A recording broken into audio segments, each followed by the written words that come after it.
नमस्कार दोस्तों, मैं सुनीता कथा मंथन में आप सबका स्वागत करती हूँ।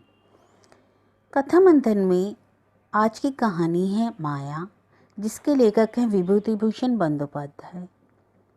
यह कहानी बंगला में है, जिसका मैं हिंदी अनुवाद कर रही हूँ। हिंदी अनुवाद करने के कारण इसके शायद कुछ वाक्य मूल रूप से अलग हो सकते हैं। तो चलिए शुरू करते हैं। माया। 2 साल पहले की बात बता रहा हूँ, अभी भी कुछ कुछ याद आ रहा है। सब याद धीरे धीरे धुंधली होती जा रही है कि कैसे मैं यहाँ आया, कैसे यहाँ आके रह रहा हूँ। बनगुला से रास्ता जाता है सिंद्रानीर की तरफ, और बहुत दिन से एक खाना बनाने वाले ब्राह्मण के रूप में मैं काम कर रहा था। वो नौकरी मेरी छूट गई। इस बात का दुख नहीं था, पर दुख था इस बात का कि मुझ पर जो मिथ्या आरोप दोषारोपण हुआ था, घी चोरी का, जो मैंने नहीं किया था, इसी बात का मुझे सबसे ज़्यादा दुख था। लेकिन बड़े बाबुओं के अन्याय अविचार ने मुझे दोषी सिद्ध कर दिया और मेरे को नौकरी से निकाल दिया। शास्तीपाड़ा, सरशे, बेनेरडंगा पार करते करते दोपहर हो गई। उस समय मुझे भूख भी बड़ी जोर से लगी हुई थी। जवानी की उम्र और हाथ में मात्र कुछ पैसे थे, परंतु इस गांव देहात में तो एक भी खाने पीने की दुकान नहीं दिखाई पड़ रही थी जो मैं कुछ खरीद कर भी खा सकता। चलते चलते रास्ते में फिर एक बहुत बड़ा साफ सुथरा तालाब दिखाई पड़ा, जिसे देखते ही मुझे नहाने की इच्छा जागृत हुई। तालाब के टूटे हुए किनारे कपड़े खोलकर मैं जल में नहाने के लिए उतरा। पानी में तैरने वाले पेड़ों को साइज किया और उसमें मन भर के नहाया। बैसाख महीने के अंतिम दिन थे, गर्मी भी बहुत पड़ रही थी। नहाकर बहुत ही अच्छा लगा। तालाब के पास ही एक इमली के पेड़ की झाड़ पर मैंने अपने कपड़े धूप में सुखा दिए। शरीर की गर्मी तो नहाने से शांत हो गई, किंतु पेट की गर्मी, वो कैसे, क्या करूं मैं। भूख बहुत जोर से लग गई थी। कोई जंगली फल तक भी आसपास दिखाई नहीं पड़ रहा था कि क्या खाऊं। उसी समय एक बूढ़ा आदमी तालाब में नहाने आया। मुझे देखते ही बोला, तुम्हारा घर कहाँ है? मैंने कहा, मैं एक गरीब ब्राह्मण हूँ, नौकरी की खोज में इधर उधर भटक रहा हूँ, किंतु अभी मैं खाने की खोज कर रहा हूँ। क्या आप मुझे बता सकते हैं कि यहाँ कहीं मुझे कुछ खाने को मिल सकता है? बूढ़े आदमी ने कहा, हाँ हाँ, क्यों नहीं, थोड़ी देर रुको, मैं नहाकर आता हूँ, तब सारी व्यवस्था कर दूंगा। नहा करके वो मुझे गांव में एक जंगल से घिरे पुराने और पक्के घर में लेकर के घुसा और बोला, मेरा नाम निवारण चक्रवर्ती है, यह मेरा घर है, किंतु मैं यहाँ रहता नहीं हूँ। मेरे बेटे कलकत्ता में व्यवसाय करते हैं, शाम बाजार में वहीं उनका घर है। यहाँ देखते हो इतना बड़ा घर है, किंतु वहाँ पर हम सब लोग मात्र 3 कमरों में रहते हैं, बहुत कष्ट से रहते हैं, पर कोई इधर नहीं आता। मैं हर महीने में एक बार आता हूँ, इस घर में साफ सफाई वगैरह करके चला जाता हूँ। लड़के बच्चे तो मलेरिया के डर से झांकते तक नहीं। इस घर के पीछे बहुत बड़ा भाग है, उसमें हर तरह की फल सब्जी वगैरह होते हैं, पर कोई खाने वाला ही नहीं है। इधर उधर के लोग लूट पाट करके खाते हैं। क्या तुम यहाँ रहना पसंद करोगे? मैंने कहा, क्या मैं रह सकता हूँ क्या? मैं अवाक हो गया। हाँ हाँ, क्यों नहीं, क्या काम करते थे तुम? जी, मैं खाने वाला बनाने वाला ब्राह्मण हूँ। ठीक है, जितने दिन यहाँ पर हूँ उतने दिन तुम खाना बनाओ, दोनों मिलकर खाते हैं। मैंने कहा, बहुत अच्छा। और मेरे राजी होते ही वह आदमी अचानक इतना खुश हुआ, कह नहीं सकता। उसने तुरंत मेरे रहने खाने की व्यवस्था कर दी। खाने के बाद उसने मुझे एक पुरानी चटाई दी और एक मोटा तकिया दिया और देकर कहा, ठाकुर अभी आराम करो। रास्ते में आने के कारण मैं काफी थक गया था, इसलिए लेटते ही सो गया। दोपहर की नींद अच्छी हुई और जब उठा तो धूप जा चुकी थी। केवल बड़े बड़े नारियल के पेड़ों के ऊपर थी। इसी बीच में जंगल से सियार की आवाज भी आना शुरू हो गई। मैं घर से निकलकर इधर उधर थोड़ा घूमने लगा। जिधर भी नजर जाती वहीं आम और कटहल के जंगल के सिवा कुछ दिखाई नहीं पड़ता था। कहीं कोई दूर दूर तक घर नहीं, जनमानव का निवास नहीं, खाली जंगल और जंगल के बीच एक टूटी हुई दीवार। मैंने उस दीवार पर चढ़कर देखने की कोशिश की, पर वहां पीछे दिखाई दिया खाली चमगादड़ों का अड्डा। वापस आया तो देखा चक्रवर्ती साहब भी उठ गए और बैठे तंबाकू पी रहे थे। मुझे देखते ही बोले, ठाकुर चाय बनाना जानते हो तो थोड़ी चाय बनाओ और चिड़वा भून लो, तेल, नमक और हरी मिर्च के साथ खाया जाए। क्यों? शाम को फिर चक्रवर्ती साहब बोले, चावल चढ़ा दो, पतला अतप चावल है, देसी घी है, आलू है, आलू सिद्धो चावल खाएंगे बस। मैंने कहा ठीक है। फिर बोले, ऐसा करो, अपने लिए झींगे की एक सब्जी बना लो, रसोई घर के पीछे झींगे की काफी लताएं हैं, और लालटन लेकर जाओ और वहां से झींगा तोड़ लाओ। और हाँ, एक बात हमेशा याद रखना, रसोई घर में हमेशा लालटन जला कर रखना। मैंने कहा हाँ हाँ क्यों नहीं, अंधेरे में तो खाना कैसे बनाऊंगा। फिर जल्दी जल्दी बोले, हाँ हाँ ठीक बात, एकदम लालटन जला के रखना। बहुत बड़ा मकान है, ऊपर नीचे कुल मिलाकर 14-15 कमरे, उसके सिवा चौड़ा बरामदा, किंतु 2-4 कमरों के सिवा बाकी सब कमरों में ताला लगा हुआ था। रसोई घर के पीछे छोटा सा आंगन, दीवार घिरा हुआ, जिसके पीछे नारियल और नींबू के पेड़, वहीं जमीन पर झींगा की लताएं भी फैली हुई थी, जिस पर बहुत सारे झींगे लगे हुए थे। रसोई घर के आंगन की दीवार पर के मैं झींगा तोड़ने गया। उस समय शाम का समय था, अंधेरा नहीं हुआ था, इसलिए मैं बिना लालटेन के ही चला गया। बाप रे बाप, कितना जंगल हो गया है, चारों तरफ वन और झींगा के पेड़। मतलब ये झींगे ऐसे थे कि किसी ने बीज फेंक दिया और उसी से चारों तरफ इतने पेड़ हो गए। मैंने भी देखा और देखकर कच्चे कच्चे झींगे तोड़ना शुरू कर दिया कि हठात मेरी निगाह सामने गई तो देखता हूँ कि एक बहू जैसी लड़की मेरे हाथ से करीब 10 हाथ दूर की दूरी पर घूंघट किए हुए मुंह नीचे करके झींगा तोड़ रही है। मैंने उसकी तरफ 1-2 बार देखा, किंतु उसने मेरी तरफ एक बार भी नहीं देखा। मैंने अपने लिए 8-10 कच्चे कच्चे झींगे लिए और वापस जाने से पहले सामने देखा तो वह अभी भी झींगा तोड़ रही थी। मैं वापस आ गया और मेरे वापस आते ही चक्रवर्ती साहब ने पूछा, झींगा मिला? मैंने कहा हाँ, बहुत झींगा फला है, किंतु वहां पर और एक औरत झींगा तोड़ रही थी। उन्होंने हैरानी से पूछा, कहाँ पर? मैंने कहा वहीं रसोई घर के पीछे बागान में। सुनते ही निवारण मोशाय का मुंह कुछ सफेद हो गया और तुरंत बोले, अच्छा चलो तो देखो। यह कहकर उनके साथ गया तो वहां पर कोई भी नहीं था। उन्होंने कहा, कहाँ है? यहाँ तो कोई भी नहीं है। अरे अभी तो थी, अभी अचानक कहाँ गई? मैंने विस्मित होकर के उत्तर दिया, चलो चलो, पागल हो गया है। अरे भरी शाम को कौन झींगा तोड़ने आएगा, चलो यहाँ से। चक्रवर्ती मोशाय ने मुझे खींच कर बोले। मुझे भी बहुत हैरानी हुई उनके स्वभाव पर। अरे मोहल्ले पाड़ा की बहू, जंगली झींगे जो खराब हो रहे हैं, अगर किसी ने 1-2 ले भी लिए तो इसमें इतना नाराज होने वाली क्या बात है। रात को खाने पीने के बाद चक्रवर्ती बूढ़े ने फिर शाम वाली घटना की बात उठाते हुए कहा, तुम जब झींगा तोड़ने गए थे तो क्या लालटेन अपने साथ लेकर गए थे? मैंने बोला नहीं, किंतु मैंने तो तुमसे कहा था कि हर समय रसोई घर में अपने साथ प्रकाश रखना, लालटेन क्यों नहीं लेके गए? मैंने कहा शाम का समय था, जरूरत थी नहीं, इसलिए नहीं लिया। मुझे समझ ही नहीं आया कि ये पागल बुढ़ा क्या बोल रहा है। शाम के समय जब अंधेरा ही नहीं हुआ, सब कुछ दिखाई दे रहा है, तो मैं प्रकाश अपने साथ क्यों ले जाता? मैंने कहा, क्या मैं अपने साथ लालटेन नहीं ले जाकर कोई गलती कर ली क्या? चक्रवर्ती साहब बोले, नहीं नहीं, ऐसा बात नहीं है। मैंने कहा शाम होते ही तुम एक लालटेन जरूर जला देना और अपने साथ प्रकाश जरूर रखना, समझे? मैंने पूछा, क्यों? जो बोल रहा हूँ सुनो। अच्छा तुम्हारी उम्र कितनी है? मैंने कहा 37-38 होगी। बहुत कम है, मेरी उम्र 63 है, इसलिए मैं जैसा बोल रहा हूँ वैसा करो।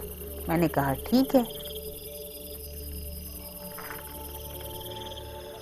रात को जब सो रहा था तो ऊपर से आ रही किसी की धमधम आवाज से मेरी नींद खुल गई। कोई सामान खिसका रहा था। इतनी रात में जैसे कोई भारू संदूक इधर से उधर खिसका रहा था। मैंने सोचा बूढ़ा शायद सवेरे कोलकाता चला जाएगा, इसलिए शायद अपना सामान ठीक ठाक कर रहा है। किंतु इतनी रात में बूढ़ा पागल तो नहीं है जो सामान ठीक कर रहा है। सवेरे उठकर मैंने यह बात बूढ़े को बताई तो वह सुनकर एकदम चौंक कर बोला, कौन? मैं? हाँ आप। बहुत रात को ठक ठक की आवाज आ रही थी, वो आप ही कर रहे थे ना?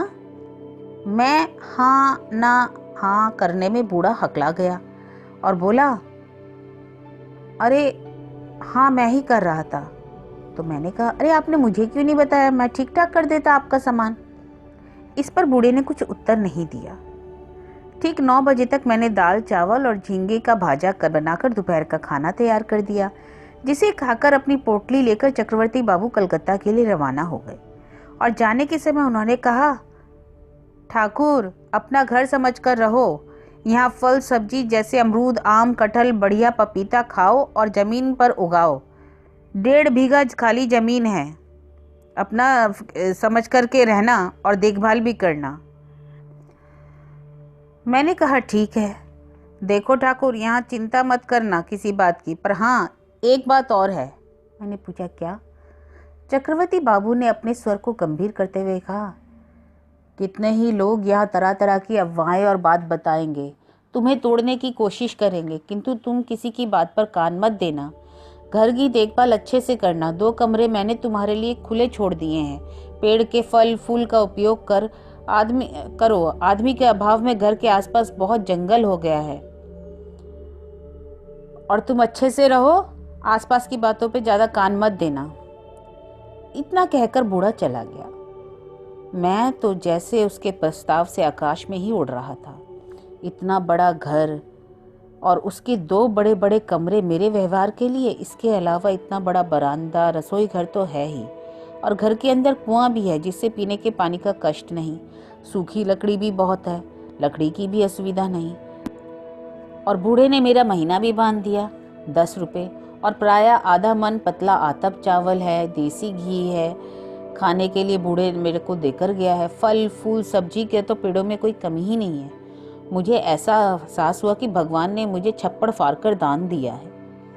शाम को जब मैं तेल और नमक खरीदने बनिए की दुकान खोजने निकला तो एहसास हुआ कि घर जंगल में है, और घर की बहुत दूर तक सीमा तक किसी का घर या एक आदमी का वास तक नहीं है। जंगल पार करके करीब आधा मील चलने के बाद एक आदमी के दर्शन हुए जो अपने लिए तेल खरीदने जा रहा था, क्योंकि उसके हाथ में भी तेल का भार था, और मुझे देखकर ही बोला, घर कहाँ पर है? मैंने कहा, यहीं रहता हूँ, निवारण चक्रवर्ती के घर पर। वो हैरान होकर बोला, निवारण चक्रवर्ती के यहाँ पर क्यों? घर की देखभाल करने के लिए आया हूँ, कल ही आया हूँ, किंतु तुम उस घर में नहीं रह पाओगे। मैंने पूछा, क्यों? बोल दिया, देख लेना उस घर में कितने लोग आए गए, कोई भी मैं वहां पर टिक करके नहीं रह पाया। उस घर के लड़के बहुएं, वहां पे तो कोई आकर के झांकता तक नहीं है निवारण चक्रवर्ती के सिवा। फिर मैंने पूछा, क्यों?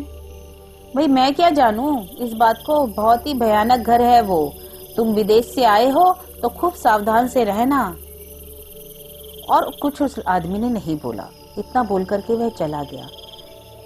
मैंने दुकान खोजी, वहां से तेल लिया और लेकर के घर आया। जब तक घर वापस हुआ तब तक शाम हो गई थी। बहुत दूर से जंगल के बीच में जब वो ऊंचा 2 मंजिला मकान देखकर कि जैसे भीतर तक छाती मेरी कांप गई। सच तो घर का चेहरा ऐसा क्यों है? ऐसा लगता है कि वो एक जीवंत जंतु है जो आसपास के लोगों को खा जाएगा। इसको देख करके ऐसा महसूस क्यों हो रहा है? घर का चेहरा तो ऐसा कभी नहीं था ना। ये सब मेरे मन का वहम है और कुछ नहीं। इस आदमी ने पहले ही मेरा दिमाग खराब कर दिया है बेकार की बातें बोलकर। चक्रवर्ती महोदय तो बोलकर ही गए थे कि यहाँ की किसी बात में कान मत देना।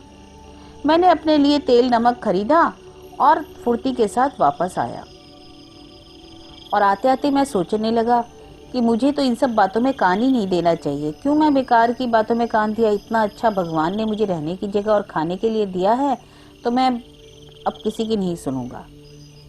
शायद वो इसलिए बोल रहा है कि मेरे रहने से कोई अब यहाँ पे चोरी करने नहीं आएगा। घर खाली था तो सब लोग अपना मजे से आते थे, फल सब्जी चोरी करके ले जाते थे। अब किसी के रहने से तो ये सब बंद हो जाएगा ना। मैं यही विचार करते हुए घर वापस आने लगा। बहुत दिन से मैं आराम से तो रहा नहीं था। अब बिना मेहनत किए हुए पैसा भी मिल रहा है और रहने की जगह भी और खाने पीने की असुविधा। मैंने अपने लिए मेरे लिए खाना बनाने में समय ही कितना लगता था। सवेरे सवेरे मैं अपने लिए खाना बना लिया और फिर सारा दिन मैं बैठ करके गाना गाता रहता। इतनी बड़े घर का मैं अकेला मालिक। मन में तो इसके सिवा, खुशी के सिवा मेरे में कुछ आ ही नहीं रहा था। हठात एक आश्चर्यजनक घटना हो गई। 2 मंजिल की में जो कमरे थे उसकी नाली से अचानक झरझर करके पानी गिरने लगा, और पानी भी इतनी जोर से गिर रहा था जैसे कोई ऊपर हाथ पैर धो करके पानी गिराता है, उस तरह से पानी गिर रहा था। मैं क्या करूं, कैसे जाऊं, ऊपर कौन है जो पानी गिरेगा। मैंने बरामदे की जो दीवार थी उस पे खड़े होकर के ऊपर झांकने की कोशिश की, किंतु कुछ दिखाई नहीं दिया, क्योंकि सब कमरों के दरवाजे पर ताला लटका हुआ था और चाबी चक्रवर्ती मशाय अपने साथ लेकर के गए थे। कोई उपाय नहीं था, क्या करूं, आखिर पानी आ कहां से रहा है, कैसे पता लगाऊं। तकरीबन 10 मिनट तक पानी बहता रहा, उसके बाद अपने आप ही बंद हो गया। मुझे लगा शायद कि चक्रवर्ती मशाय एक कलसी पानी या घड़ा रख करके गए होंगे, वो शायद टूट गया होगा, उसी से पानी गिरा होगा, ऐसा ही हुआ होगा, मैं सोचने लगा। नहीं तो इतनी मोटी जल की धारा कैसे गिरेगी जब कोई है ही नहीं। तो मैंने अपने भी दिमाग में ज़्यादा जोर नहीं डाला और सोचना छोड़ दिया, और उसके बाद थोड़ी देर बाद मैं सो गया। बहुत रात बीतने के बाद अचानक मेरी नींद टूटी। नींद टूटने पे देखा कि खिड़की के बाहर बहुत ही सुंदर ज्योत्सना रात हो रही है और बाहर की चांद की रोशनी घर के बिस्तर तक आ रही, और एक बहुत ही सुंदर फूल की गंध फैली हुई है चारों तरफ, बहुत सुंदर गंध। किंतु ये फूल कौन सा है, ये मुझे पहचान में नहीं आ रहा। नींद में ही मैं उस सुगंध वाले फूल के बारे में सोचने लगा। ऐसा फूल का पेड़ तो घर के आसपास कहीं भी नहीं है, क्योंकि दिन में तो ऐसी गंध आती नहीं। ये सोचते ही मैं फटाक से उठा और बैठ गया कि देखता हूँ खिड़की के बाहर, कमरे के बाहर जो बरामदे की जगह है, वहां से एक बहू चल फिर रही है। साफ साफ दिखाई दे रहा है, भूल तो है ही, हो ही नहीं सकता। मैं तुरंत उठा, दरवाजा खोला। दरवाजा खोल के जो सामने बरामदा था वहां पे खड़ा हुआ, और दरवाजे के पास खड़े होकर ही मेरे सामने 2 चीजें स्पष्ट हो गई। पहली तो ये कि बरामदे में फूल की सुगंध और ज्यादा आ रही थी। ऐसा लग रहा था वो जो बहू चल फिर रही है उसी के बदन से यह खुशबू निकल रही है। किंतु ये किस तरह की खुशबू है, ये समझ में नहीं आ रही, ये मेरे दिमाग में ही नहीं आ रही है कि ये खुशबू किस तरह की है। और ये खुशबू सूंघ करके मुझे ऐसा लग रहा है जैसे कि मैं नशे में हूँ, और नशे में चल रहा हूँ, नशे में उठा हूँ। क्यों मैं बाहर आया मुझे कुछ समझ में नहीं आ रहा था, पर मुझे एक बहुत ही ऐसा नशा हो रहा था कि बस मैं नशे में झूमता रहूं। बस उसी नशे में चलते चलते कब मैं अपने बिस्तर पे वापस आ गया, कब मैं सो गया, मुझे पता ही नहीं चला। सवेरे उठा तो लगा जैसे मैंने कोई सपना देखा था, और मन इतना हल्का लग रहा था कि कुछ मत पूछो। इतनी खुशी का एहसास मेरे को कभी नहीं हुआ। काम में मैंने मन लगाया तो बहुत ही अच्छा लगा। मैंने सारा वन जंगल जितना भी था उसको साफ किया, और बात बात में रात वाली घटना के बारे में सोचने लगा। बोलता किससे, कहीं कोई आदमी तो था नहीं कि जिससे मैं आलोचना भी कर सकता, तो अपने ही मन मन में मैं बातें करने लगा। यहाँ पे हर चीज की सुविधा थी, असुविधा थी तो सिर्फ एक ही चीज की कि कहीं एक भी पास में घर नहीं था। घर होता तो कम से कम एक आदमी से बात तो कर सकता था, बस यही एक कष्ट है। उसी दिन दोपहर में भी एक और घटना घटी। मैं चावल की हाड़ी उतार ही रहा था, उसी समय 2 मंजिल में बने बरामदे में से बहुत सारे लोगों की एक साथ अचानक बहुत जोर से हंसने की आवाज आई। हंसी भी ऐसी नहीं, बहुत जोर की हंसी, और इतनी तेज हंसी सुनकर मेरी जैसे मतलब शरीर में सिरहन सी उठ गई। एक इंसान आस्ते करके हंसता, ऐसे नहीं, खल करके, खिलखिल करके, बहुत जोर की हंसी, जैसे आकाश पाताल तक मिला जाए उनकी शब्द से। मेरे हाथ से भात की हाड़ी छूट गई। मैं दौड़ करके बरामदे में आया और दीवार पे चढ़कर ऊपर के जंगले से देखने लगा कि खिड़की से शायद मुझे कुछ दिखाई दिए, किंतु ऊपर का घर भी बंद था और सारी खिड़कियां भी बंद थी। और जब तक मैं दौड़कर आकर देखने की चेष्टा करता तब तक हंसी भी बंद हो चुकी थी और चारों तरफ निशब्द। आखिर व्यापार किया है, क्या चल रहा है, कुछ समझ नहीं आ रहा। ऐसा तो नहीं है कि ऊपर के घर में कुछ बदमाश लोगों का अड्डा हो, किंतु कैसे? सीढ़ी ऊपर के कमरों में जाने के लिए जो सीढ़ी है वहां भी दरवाजा है और उसमें भी ताला लगा हुआ है। मुझे कुछ समझ में नहीं आ रहा, किंतु मुझे डर नहीं लग रहा था क्योंकि दिन का समय था, चारों तरफ सूरज की रोशनी थी। तो इस समय भूत वूत का डर तो मुझे लगता नहीं। हाँ, अगर इस तरह की हंसी मैंने रात में सुनी होती तो जरूर मैं डर से बेहोश हो गया होता। सब कुछ देख दाख करके मैं वापस रसोई घर में आया, फिर से अपने लिए चावल चढ़ाए और झींगे की सब्जी बनाई। बहुत ही झींगे हो रहे थे, जितना चाहे मैं तोड़ा और खाना बनाता। और इतना मेरे को हंसी आती सोच सोच के कि सब जितना भी फल फूल है इसका मालिक मैं हूँ। ये तो एक प्रकार का नशा सा ही है, बस मैं इसी नशे में झूमने लगा। और मुझे लगता कि जैसे भगवान ने जो छप्पर फाड़ दिया इसे मुझे गंवाना नहीं चाहिए और मैं वहाँ पे होने वाली किसी भी घटना को अपने मन में आने ही नहीं देता। दोपहर का खाना खाकर मैं अपने बिस्तर पर लेट गया, किंतु बिस्तर पर लेटने के में ही मैं सुन रहा हूँ कि ऊपर बहुत सारे लोग बात कर रहे हैं, हंस रहे हैं, बोल रहे हैं। मुझे नींद में ही सबकी आवाज़ सुनाई दे रही है और ऐसी आवाज़ सुनाई दे रही है जैसे लग रहा है कि शादी ब्याह का घर है और घर में भर्ती लोग हैं और सब लोग एक दूसरे से बात कर रहे हैं। पर ऐसा कैसे?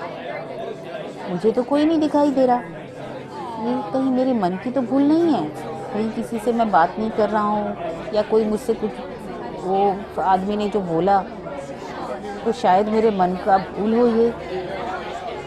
पर नहीं, मेरे को तो साफ सुनाई दे रहा है कि लोग बात कर रहे हैं। समझ में नहीं आया। खैर, करते करते एक दिन बीत गया। इसके बाद लगातार 9 दिन बीत गए पर कुछ नहीं हुआ। मैं भी धीरे धीरे, मैंने सोचा लगता है वो मेरे मन का भूल होगा, इसलिए मैं भी भूलने लगा।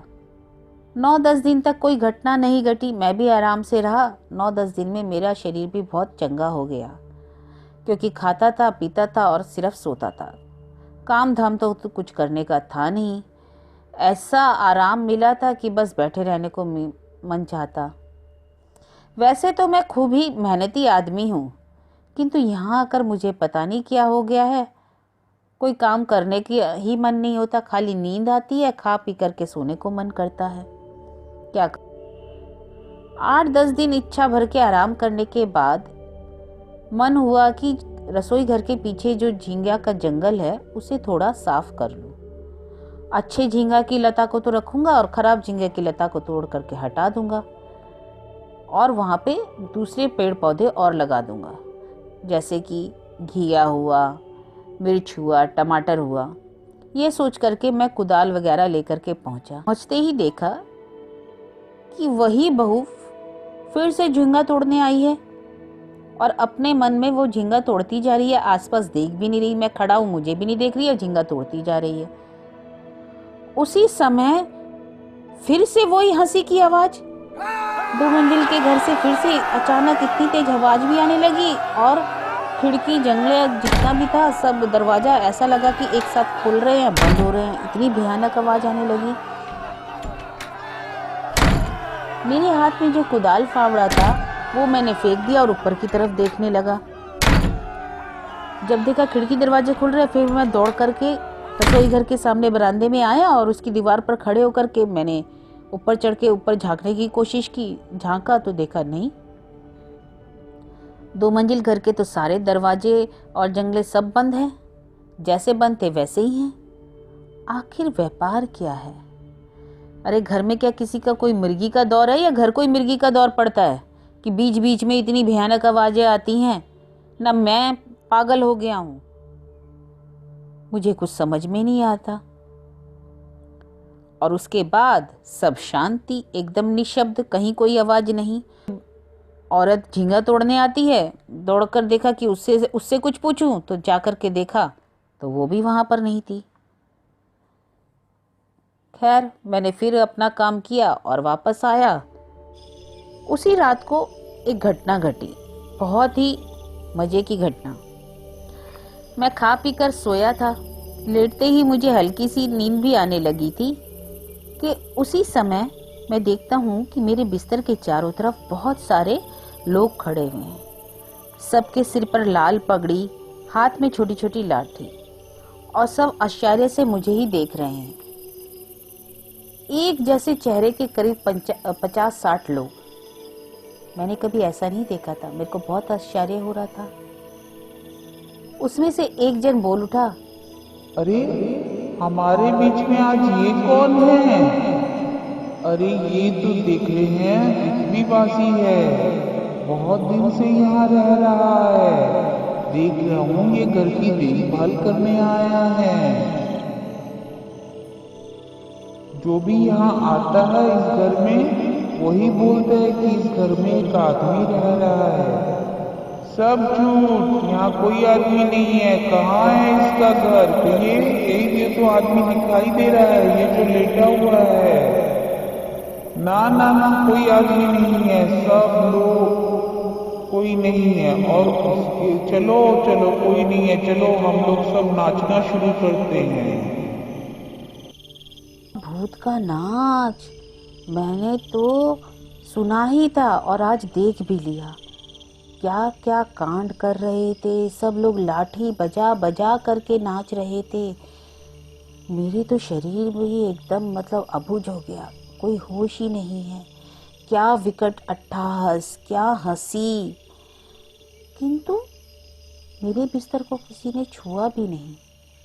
ऐसा लग रहा था कि सब एक छाया है जो मेरे बिस्तर के ऊपर से ही चली जा रही है। मैं उठने की कोशिश कर रहा हूँ, चिल्लाने की कोशिश कर रहा हूँ, पर उठ भी नहीं पा रहा हूँ, चिल्ला भी नहीं पा रहा हूँ। धीरे धीरे मैं ज्ञान शून्य हो गया। जब होश आया तो एकदम शेष रात्रि की ज्योत्सना बाहर फैली हुई थी, मेरे बिस्तर पे आ रही थी, और वही फूल की सुंदर गंध पूरे घर में फैली हुई थी। मेरी आधी चेतना थी। खिड़की के बाहर देख रहा था। कितनी देर तक देखता रहा मुझे खुद नहीं मालूम, और इसी तरह से सवेरा हो गया। किंतु जब मैं सवेरे उठा तो मुझे ऐसा लगा कि मैं बहुत गहरी नींद से सोकर उठा हूँ। मेरा शरीर भी स्वस्थ है और मन भी स्वस्थ है। मुझे एक बार भी ये एहसास नहीं हुआ कि रात को जो कुछ हुआ है उसके मारे मेरे शरीर को या मेरे दिमाग को कुछ असर हुआ हो, बल्कि और मैं अच्छा भला चंगा होकर के उठता हूँ। अगर ये सब सपना है तो फिर वो सब लोग कौन थे? और वो सुगंध, और वो बहू जो सारा दिन रात को चलती रहती है, उसके शरीर से वो गंध कैसी है? कुछ समझ में नहीं आता। क्या है पता नहीं है। फिर एक दिन मुझे तेल और नमक की ज़रूरत पड़ी तो मैं वहाँ फिर खरीदने गया। तो वही आदमी और दुकानदार मेरे को मिला और पूछा, कैसे हैं भाई? अच्छे तो हैं? वहाँ पे कुछ देखा कि नहीं? मैंने बोला नहीं। तो तू कुछ सुना तो होगा भाई? मैंने कहा नहीं। बाबा, तुम तो देखते हो बड़े साधु आदमी हो, कुछ बोलते ही नहीं हो। वहाँ क्या भूत के दर्शन नहीं हुए तुम्हें? ना भूत मंत्र जानते हो कुछ? मैंने कहा तेल दो और मैं जाऊं। ये सब बेकार की बातें मुझसे मत करो, वहाँ कुछ भी ऐसा नहीं है।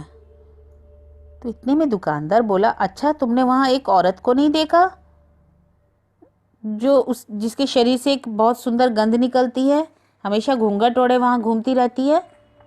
मैंने आश्चर्य से पूछा, गंध? कैसी गंध? क्यों, फूल की गंध वहाँ नहीं आती? मैंने कहा नहीं। तब तो तुम बहुत बच गए भैया। तुम्हारे जैसे बहुत से लोग आए वहाँ, सबको वो एक वहाँ पे बहू जैसी औरत दिखाई देती थी और हमेशा झींगा तोड़ती रहती थी, और उसके शरीर से बहुत अच्छी गंध भी निकलती थी। वो जहाँ जहाँ जाती थी बहुत सुंदर सुगंध चलती थी, और वहाँ जो आता था उस सुगंध के मारे वहाँ से कोई हिलना ही नहीं चाहता था। धीरे धीरे धीरे धीरे धीरे वो लोग बीमार पड़ जाते थे, सूख जाते थे, सूख के काटा हो जाते थे, तब भी वो उस घर को छोड़ना नहीं मांगते थे। यहाँ तक कि वो मर जाते थे पर उस घर को नहीं छोड़ना मांगते थे। मैंने तो अभी तक 3-4 लोगों को देखा है। अब पता नहीं तुम वहाँ कैसे इतने दिन तक हो, तुम्हें अभी तक कुछ दिखाई भी नहीं दिया। भैया वो घर नहीं है, वो भूतों का अड्डा है।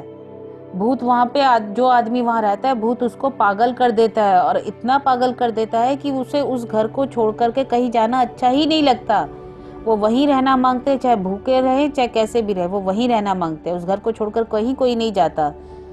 तुमको देख करके तो लगता है भैया तुमको भूतों का मंत्र आता है, जो वहां से तुम इतना वहां की सीमा तोड़ करके यहाँ पे तेल खरीदने भी आ गए, वरना इससे पहले तो कोई आदमी आना भी नहीं मांगता वहां से। साधारण इंसान का तो माथा ही खराब हो जाता है।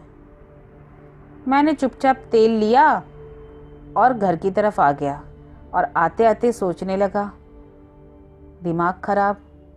हाँ, लगता है क्या मेरा भी दिमाग खराब हो गया है। क्या मैं भी तो कहीं पागल तो नहीं हो गया हूँ। सोच ही रहा था, किंतु जैसे ही घर की सीमा के अंदर मैंने पैर रखा, वैसे ही मेरे मन में एहसास हुआ, नहीं, सब भूल है। वो लोग सब जलते हैं इसलिए ऐसा बोल रहे हैं। इस घर में जैसा परम सुख तो कहीं और नहीं है। खाली खाना पीना और इतनी अच्छी नींद तो इतना मेहनत करने के बाद भी मुझे कहीं नहीं आई। मेरे को तो यहाँ परम सुख है, मुझे किसी की बात नहीं सुननी। उस दिन से आज का दिन है, शायद 2 साल बीत गए हैं। चक्रवर्ती मशाय बीच में 1-2 बार आए, उसके बाद ना तो उन्होंने मेरा महीना दिया, ना कुछ, ना आकर के झाँका। घर की देखभाल मैं अभी कर रहा हूँ, यहीं से फल वगैरह होता है वही तोड़ करके खाता हूँ, यहीं रहता हूँ। इसी में सब कुछ वैसा ही चल रहा है जैसा चलता था, परंतु इस घर की सीमा को छोड़कर जाने की ना तो मेरे अंदर हिम्मत है, ना जाना चाहता हूँ। अब मुझे एक भी बाहर की चीज़ कुछ याद नहीं। ऐसा परम सुख छोड़ करके, ऐसी माया त्याग करके मैं कहीं नहीं जा सकता। इस घर के बाहर अब मैं एक पैर भी नहीं रखता हूँ। तो यह कहानी थी विभूति भूषण बंदोपाध्याय की माया।